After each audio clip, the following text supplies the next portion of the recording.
নমস্কাৰ ছাৰ বাইদেউসকল, স্বাগতম জনাইছোঁ আপোনালোকক মোৰ ইউটিউব চেনেল অৰূপছ ব্লগলৈ।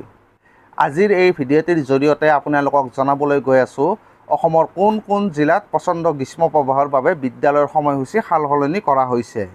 ইতিমধ্যে আপোনালোকে গম পাইছে যে অসমত বৰ্তমান অব্যাহত থকা প্ৰচণ্ড গ্ৰীষ্ম প্ৰবাহৰ প্ৰতি লক্ষ্য ৰাখি অসমৰ কেইবাখনো জিলাত বিদ্যালয়ৰ সময়সূচী সলনি কৰা হৈছে।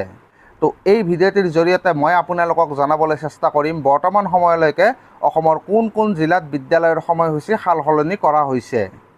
আজি ইংৰাজী 10 জুন 2025 তাৰিখে ৰাতিপুৱাৰ ভাগত অসমৰ মাননীয় শিক্ষামন্ত্ৰী ডাক্তৰ ৰনোজ পেগু ডাঙৰীয়াই এটা বিশেষ টুইট কৰিছিল আৰু সেই টুইটটোৰ জৰিয়তে বতৰ বিজ্ঞান বিভাগৰ ফালৰ পৰা লাভ কৰা গ্ৰীষ্ম প্ৰবাহ সম্পৰ্কীয় সতৰ্কতাৰ প্ৰতি লক্ষ্য ৰাখি অসমৰ সকলো জিলাৰে জিলা আয়ুক্তসকলক বিদ্যালয়ৰ সময়সূচী সাল সলনিৰ ক্ষেত্ৰত সিদ্ধান্ত গ্ৰহণ কৰিবলৈ অনুৰোধ জনোৱা হৈছিল।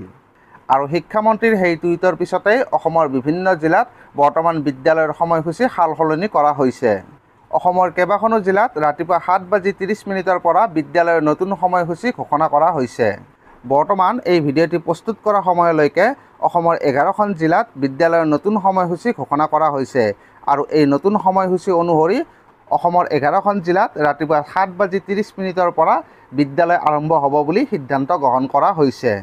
তো এই 11খন জিলা হৈছে কামৰূপ মেট্ৰ', ধুবুৰী, হাইলাকান্দি, শ্ৰীভূমি, চৰাইদেউ, শিলচৰ, মৰিগাঁও, নগাঁও, বঙাইগাঁও, হোজাই আৰু তিনিচুকীয়া।